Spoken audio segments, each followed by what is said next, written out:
अपने उस कस्टमर उसने उस लड़के को बताई और उसके बाद में कहा एक लेटर में लिखती हूँ, आप ये लेटर किसी तरीके से मेरे घर पहुंचा दीजिएगा।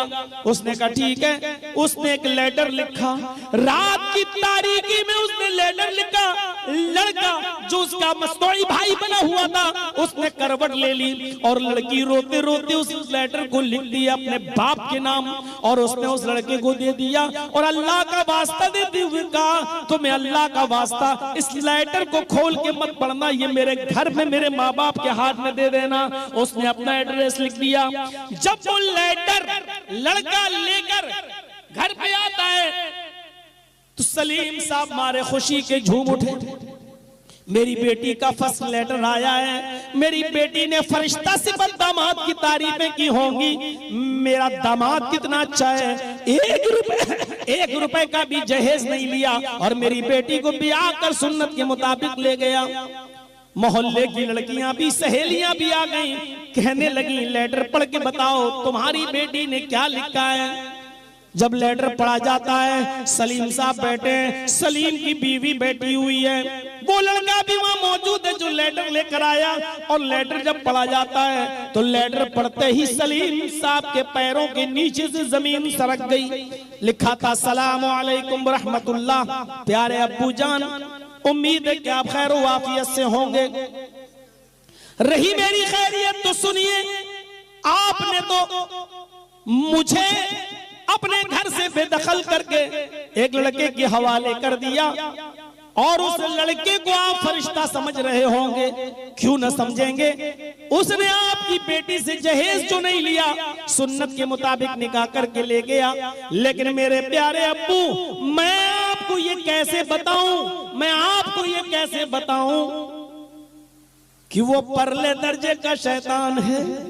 वो माँ बाप उसके असली नहीं थे, फर्जी थे, जो भोपाल के इर्द गिर्द उतर गए और लड़का मुझे 3 दिन अपने पास रखता है और चौथे दिन उसने 5 स्टार होटल में मुझे बेच दिया। मैं दरिंदों की शिकार हो चुकी हूँ, मेरी इज्जत छलनी हो चुकी है।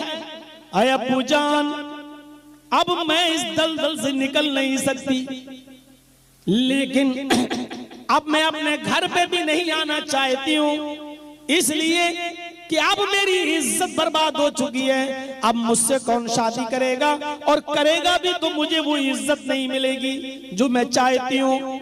अब मैं आपके घर पे भी नहीं आना चाहती। आए अब्बू जान मैं अपनी मनहूस शक्ल न माँ को दिखाना चाहती, न बाप को, न अपनी सहेलियों को, न अपने भाई को, न अपनी बहन को। इसलिए मैंने ये फैसला किया है कि जब तक ये लेटर आपके हाथ में पहुंचेगा, कल सुबह का सूरज निकलने से पहले पहले मैं इस पंखे में, मैं इस फैन में फंदा डालकर खुदकुशी करके हमेशा के लिए मर जाऊंगी। मैं जानती हूँ कि खुदकुशी करना हराम है, लेकिन इसी गंदी जिंदगी से मेरा मर जाना बेहतर है। अय अब्बू जान मैं ये लेटर आपको इसलिए लिख रही हूँ क्योंकि मैं अपनी एक छोटी बहन फातिमा को भी छोड़कर आई हूँ। मैं अपनी एक छोटी बहन फातिमा को भी छोड़कर आई हूँ। ऐसा न हो कि मुझे भी वो दिन देखना, मेरी छोटी बहन को भी वो दिन देखना पड़े जो उसकी बड़ी बहन को देखना पड़ रहा है।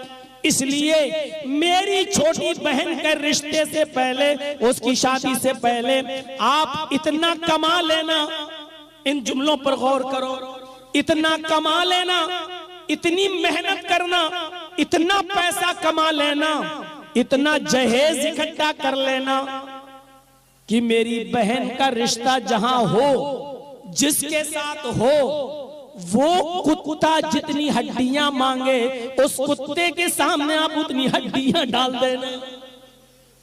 ये लेटर सलीम साहब के पास आज भी रखा हुआ है। ये लफ्ज हड्डी मैंने खुद उस लेटर में पढ़ा है, जिसमें लिखा है कि अब्बू जान मैं आपको बताना नहीं चाहती थी अपनी मौत के बारे में, लेकिन मैं इसलिए ये लेटर लिख रही हूं क्योंकि मैं अपनी छोटी बहन को छोड़कर आई।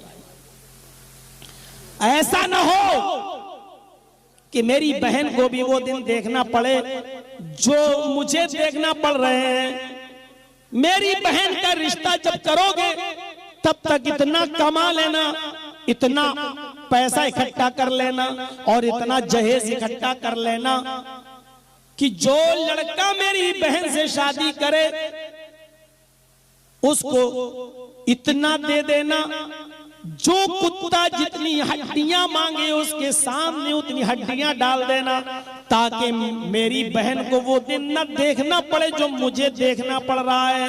आखिर में आपकी बदनसीब बेटी जो आपकी न हो सकी जमीला, ये कहते हुए उसने लेटर बंद कर दिया और पता चला कि लेटर इधर रवाना हुआ, इधर लड़का लेटर लेकर निकला और उधर सुबह का सूरज निकलने से पहले लड़की ने आत्महत्या कर ली, फांसी का फंदा गले में डालकर खुदकुशी कर ली। मेरे भाइयों, इस जहेज के न होने की वजह से आज वो लड़की मारी गई, बेची गई, नीलाम हुई। और ऐसी कितनी लड़कियां हैं, खूबसूरत हैं, लेकिन बैठी हुई हैं इसलिए कि उनके माँ बाप के पास 5 लाख रुपया नहीं है, 3 लाख रुपया नहीं है, देने के लिए गाड़ी नहीं है।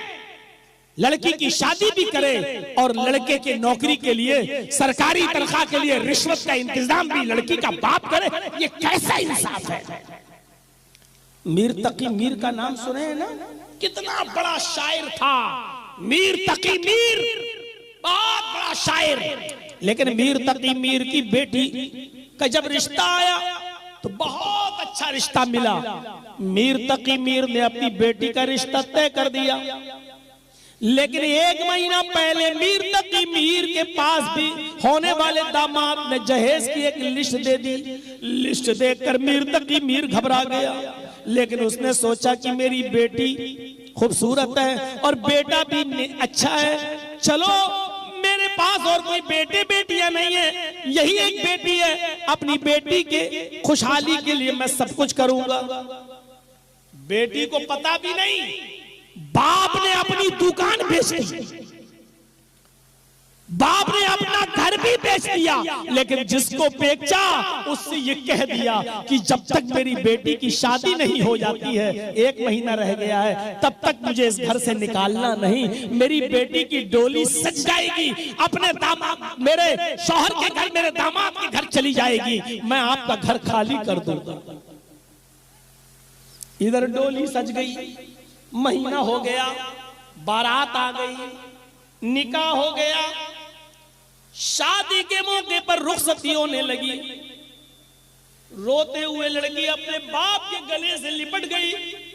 अभी तक उसको पता नहीं, बाप ने तसल्ली दी, बेटा ये दुनिया की रीत है, हर बेटी को पराए घर जाना ही पड़ता है, मैंने भी तुम्हें नाज़ो नखरों से पाला है, अब तुम अपने शौहर की खिदमत करो और जाओ, तुम्हें भी इस राह पे चलना है। उसके बाद मीर तकी मीर ने अपने आंखों से आंसू पोंछे और घर से बाहर निकल गया। उसकी बेटी को लड़कियों ने संभाल लिया। मीर तकी मीर की बेटी की किसी सहेली ने कहा, लाल कपड़ों में तुम कितनी अच्छी लग रही हो। उसने कहा शुक्रिया। जब ये जाने लगी तो कान में उसकी सहेली बोली, आए मेरी सहेली, जाओ तुम आबाद रहो, खुश रहो, तुम्हें शौहर के पास जाकर सारी खुशियां मिले। आए मेरी सहेली, तू तो आबाद हो गई, लेकिन तेरा बाप बर्बाद हो गया। मीर तकी मीर की बेटी ने सुना, उसको पकड़ा और अंदर ले गई, कहा तुम्हें अल्लाह की कसम, अल्लाह का वास्ता, मुझे सब कुछ सच सच बताओ। सहेली ने बताया, 1 महीना पहले जहेज की लिस्ट आ गई, लड़का अच्छा था इसलिए तुम्हारे बाप ने लड़के को खोना गवारा नहीं किया, दुकान बिक चुकी है, तुम यहां से डोली सजकर घर जाओगी, 1-2 दिन के बाद ये घर भी तुम्हारा बाप खाली कर देगा। अब ये घर तुम्हारे बाप का नहीं, तुम्हारी शादी के लिए और उस लड़के की डिमांड को पूरा करने के लिए तुम्हारे बाप ने ये घर भी बेच दिया। मीर तकी मीर की बेटी ने ये सुना तो सांस ली और बेहोश हो गई। सब ये समझे ऐसे मौके पर लड़कियां अक्सर बेहोश हो ही जाती है, सदमा होता घर छोड़ने का, पानी के छींटे मारे उसको उठाकर गाड़ी में बिठा दिया गया और वो अपने ससुराल चली जाती है। मगरिब के बाद ससुराल गई, इशा के बाद ससुराल पहुंच गई। ससुराल में गांव की उस मोहल्ले की लड़कियां 2-3 घंटे तक उसको देखने आती रही, मुंह दिखाई की रस्म चलती रही। तकरीबन 11 या 12 बजे रात में उस लड़की का कमरा खाली किया गया और शौहर को उस लड़की के कमरे में भेजा गया। जैसे ही शौहर घर में आया और अपनी बीवी के पास बैठकर उसके पल्लू को सरकाकर उसके चेहरे को देखने की कोशिश की, मीर तकी मीर की बेटी कहती है, खबरदार जो मुझे छूने की कोशिश की, मैं बहुत टेंशन में हूं, मेरा दिमाग ठीक नहीं है, मेरा मूड ऑफ है, इस वक्त मुझे हाथ मत लगाओ, जाओ और तुम सो जाओ जहां तुम्हें जगह मिले या यहीं पर सो जाओ। शौहर कहने लगा, मेरी बीवी ये तुम्हें क्या हो गया है, कैसी बहकी बहकी बातें कर रही हो, बड़ी अरमानों वाली ये रात होती है, हर शौहर को इस रात का इंतजार होता है और बीवी को भी इस रात का इंतजार होता है, तुमने पहले ही छूट गई, हाथ भी नहीं लगाने दिया और कहती हो कि खबरदार जो मुझे छूने की कोशिश की, अपना कपड़ा तक तो छूने नहीं दे रही हो, अपना जिस्म कैसे छूने दोगी। मीर तकी मीर की बेटी चीख कर कहती है, तुम्हें मुझसे मोहब्बत ही कहां है, तुमने मुझसे प्यार ही कब किया है, तुमने मुझसे शादी कब की है, तुम्हें तो मेरे बाप के माल से मोहब्बत थी इसलिए लिस्ट दे दी, जो तुमने लिस्ट दी वो माल तुम्हें मिल चुका है, तुम्हारे घर में नीचे तुम्हारी अम्मा के पास तुम्हारे बाप के पास रखा हुआ है, जाओ उस माल से तुम्हें मोहब्बत है उस माल के पास हो जाओ। मुझे आज पता चला है, अगर 1 महीना पहले पता चल जाता कि तुमने लिस्ट दी है तो उसी वक्त तुझे धुतकार दी होती और लात मार दी होती है ऐसे रिश्ते को। उसने कहा, देखो बीवी, आज की रात हुज्जत की रात नहीं है, ये बहस मत करो। उसने फिर अपनी बीवी का हाथ पकड़कर खींचा और उसको बिस्तर पर लिटाने की कोशिश की। लड़की ने झटकते हुए कहा, मैं मना कर चुकी हूं कि मेरे जिस्म को हाथ मत लगाना। लड़के ने कहा, आज की रात तो तुम्हें सोना ही है, ये बहस कल कर लेना, परसों कर लेना, लेकिन आज की रात नहीं। इसी बहसम बहसी में और जिद्दम जिद्दी में लड़की को खींचने लगा। वो लड़की चारपाई से जमीन की ऊपर गिर गई और जैसे ही गिरी उसको अटैक पड़ता है और जैसे ही अटैक पड़ता है मीर तकी मीर की बेटी की रूह निकल जाती है, कब से उन सुरी से परवास कर जाती है, मीर तकी मीर की बेटी मर जाती है। इंतकाल। जंगल में आग की तरह खबर फैलती है, मोहल्ले के लोग आए, अरे अभी तो विदा हुई, अभी तो रुखसती हुई, ये कैसे मर गई, कैसे अटैक पड़ गया, ये क्या हुआ क्या हुआ। फजर की नमाज के लिए मीर तकी मीर अपने घर की मस्जिद में गए हुए थे, अपने मोहल्ले की। वहां किसी ने बताया, कुछ पता है आपको? कहा नहीं, आपकी बेटी की रुखसती हुई और तकरीबन रात के 1 बजे आपकी बेटी का इंतकाल हो गया। नमाज खत्म हुई, अपने घर पे आए, अपनी बीवी से कहा, ऐसा ऐसा सुना गया है, खबर मिली है। इतने में लड़की के ससुराल वालों की तरफ से भी कोई आया और उसने तस्दीक कर दी कि आए मीर तकी मीर आपकी बेटी का इंतकाल हो गया। मीर तकी मीर अपनी बेटी को, अपनी बीवी को लेकर पहुंचे। जब पहुंचते हैं घर पे तो सूरज काफी बुलंद हो चुका था। पूछा कि कहाँ है? फरमाया, आप अपनी बीवी को घर के अंदर भेज दीजिए और आप यहाँ बैठ जाइए जहाँ मर्द लोग बैठे हैं, आपकी बेटी को गुस्ल दिया जा रहा है। थोड़ी देर के बाद जब गुस्ल देकर औरतों ने कफन पहना दिया, सफेद रंग के कफन में लपेट दिया, तब मीर तकी मीर से कहा गया, आइए और आप अपनी बेटी को देख लीजिए। मीर तकी मीर अंदर जाते हैं, अपनी बेटी के जिस्म पर लिपटे हुए सफेद रंग के कफन को देखते हैं तो आंखों में आंसू आ जाते हैं और रोते हुए बड़बड़ाने लगते हैं, बेटी मैंने ये कफन तो नहीं दिया था, अरे तुझे तो मैंने सुर्ख रंग के कपड़े में विदा किया था।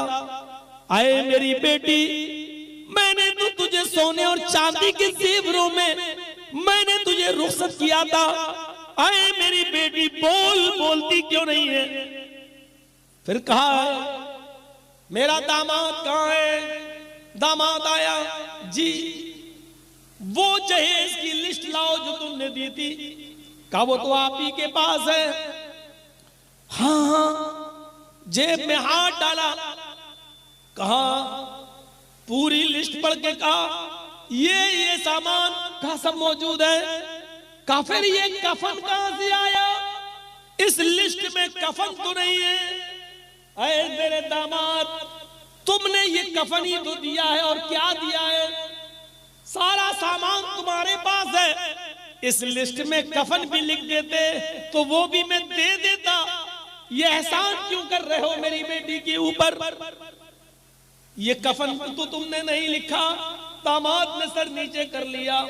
मीर तकी मीर अपनी बेटी के सर पे हाथ रखकर और कफन को पकड़ के कहते, बेटी तेरा बाप बहुत बड़ा शायर है, लेकिन आज जिंदगी का आखिरी शेर पढ़ रहा है, और शेर पढ़ने के बाद आज के बाद मेरी शायरी खत्म। आज के बाद मैं शायर नहीं, आज के बाद मैं कोई शायरी नहीं करूंगा।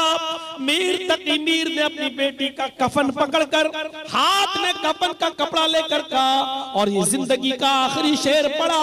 अब आया है ख्याल आराम जाइस ना मुरादी में, अब आया है ख्याल आराम जा इस ना मुरादी में, कफन देना तुझे भूला था मैं असबाबे शादी में। हाय मेरी बेटी, सारी चीजें तुझे दी हैं, बस इस कफन की कमी थी जो तेरे दामाद ने नहीं लिखी थी। ये भी लिखता तो ये भी दे देता। यही कफन तुझे ससुराल से मिला है, यही एक कफन की कमी थी। अब आया है आराम जा इस ना मुरादी में, अब आया है ख्याल आराम जा इस ना मुरादी में, कफन देना तुझे भूला था मैं असबाबे शादी में। आए मेरी बेटी, यही कफन की कमी थी जो मैं भूल गया। उसके बाद कहता है मीर तकी मीर, आए मेरे दामाद, मेरी बेटी तेरे दिए हुए कफन में नहीं कफनाई जाएगी, तेरे कब्रिस्तान में भी नहीं दफनाई जाएगी। मैं अपनी बेटी को अपना कफन पहनाऊंगा। अब तक मैंने अपनी बेटी का ख्याल रखा तो कफन भी आखिरी वक्त में मैं ही दूंगा, और मैंने बहुत कुछ अपनी बेटी का संभाला, तो मेरे आबाई कब्रिस्तान में मेरी बेटी दफनाई जाएगी। मुझे न तेरा कफन चाहिए न तेरा कब्रिस्तान। कफन हटाओ। जो चादर लेकर आया था मीर तकी मीर, उसने वो चादर अपनी बेटी को पहना दी, और उसका दिया हुआ कफन उतार कर दामाद के मुंह पे मार दिया, और अपनी बेटी को उठाकर ले गया अपने घर, और थोड़ी देर वहां रखा, और रखने के बाद वहां कफनाया गया, और फिर वहां कब्र खोदी गई, और मीर तकी मीर ने अपने आबाई कब्रिस्तान में अपनी बेटी को दफन करवाया। मेरे प्यारे साथियों, ये जहेज की डिमांड है जिसने मीर तकी मीर की बेटी की जान ले ली। उसको पता चला कि मेरा बाप कंगाल हो गया, मेरा बाप फकीर हो गया, मेरा बाप सड़क पे आ गया, मेरे बाप की दुकान बिक गई, मेरे बाप का मकान बिक गया। ये अफसोस इतना हुआ मीर तकी मीर की बेटी को कि उसकी रूह कब से उनसुरी से परवाज हो गई। अरे कुछ तो रहम करो, ऐ जालिमो, कब तक लड़कियों पर जुल्म करते रहोगे? अरे कुछ तो अल्लाह के वास्ते रहम करो। कब तक यामा और पल्सर मांगते रहोगे? कब तक गाड़ियां मांगते रहोगे? और कब तक 2-3 लाख रुपए का चेक मांगते रहोगे? ये कब तक करते रहोगे? अरे कुछ तो रहम करो। अरे अल्लाह के बंदो, मेरे भाइयों, ये दो वाकयात, एक जमीला का जो सलीम की बेटी थी और एक मीर तकी मीर की बेटी का, ये दो वाकयात आपके सामने रखकर मैंने तकरीर में 4 चांद लगाया है, ये सोचकर कि शायद आज की ये तकरीर हमारे मुआशरे में शायद किसी के लिए आसानी पैदा कर दे और कोई उठे नौजवान और बगैर जहेज के शादी कर ले। मैं समझूंगा कि ये जलसे में कामयाबी मिल गई और मैं भी कामयाब हो गया और ये जलसा भी कामयाब हो गया। मेरे भाइयों, ये चीज हमारे और आपके सामने रहनी चाहिए। तो कुल इनकान आबाउकुम व अबनाउकुम व इख्वानुकुम व अज़वाजुकुम व अशीरतुकुम, और पूरे खानदान से ज्यादा रसूल से मोहब्बत होनी चाहिए। उस औरत को देखो जिसका बाप मैदान जंग में कत्ल हो गया, कहा गया तेरा बाप मैदान जंग में कत्ल कर दिया गया। दीनारिया ने कहा मुझे फातिमा के बाप के बारे में बताओ। कहने लगे ठीक है अल्हम्दुलिल्लाह वो खैरियत से हैं। दूसरा आया, कहने लगा माँ जंग के अंदर तेरा भाई भी कत्ल कर दिया गया। कहने लगी मुझे मेरे भाई की नहीं, मूसा और ईसा के भाई मोहम्मद रसूलुल्लाह के बारे में बताओ। कहा वो ठीक है। तीसरा आया और आकर कहने लगा माँ जंग के अंदर तेरा बेटा भी कत्ल कर दिया गया। कहने लगी बेटा, कलेजे पे चोट लगी, आंसू आए, लेकिन जमीन पर आंखों का आंसू नहीं गिरने दिया। नजरें आसमान पे डाली और आंखों को आंसू आई और आंसू को आंखों में पी गई। फिर जमीन पे नजर डाली, कहने लगी मुझे मेरे बेटे की नहीं आमीना के बेटे की फिक्र है, मुझे बताओ कि मोहम्मद रसूलुल्लाह कैसे है। कहा ठीक है अल्हम्दुलिल्लाह उन्हें कुछ नहीं हुआ। एक और आया, कहा माँ क्या कर रही है, देखते नहीं हो सजदे में सर है, ओहद की कामयाबी की दुआएं कर रही हूँ, मोहम्मद रसूलुल्लाह के जंग में फतह की दुआ कर रही हूँ। फरमाया माँ सजदे से सर उठा, एक और गम की खबर सुन। कहा क्या है। कहा तेरा शौहर भी मैदान जंग में कत्ल कर दिया गया। पहले बाप, फिर भाई, फिर बेटा, और अब लास्ट में पूरी जिंदगी का सहारा होता है शौहर। लास्ट में मैदान जंग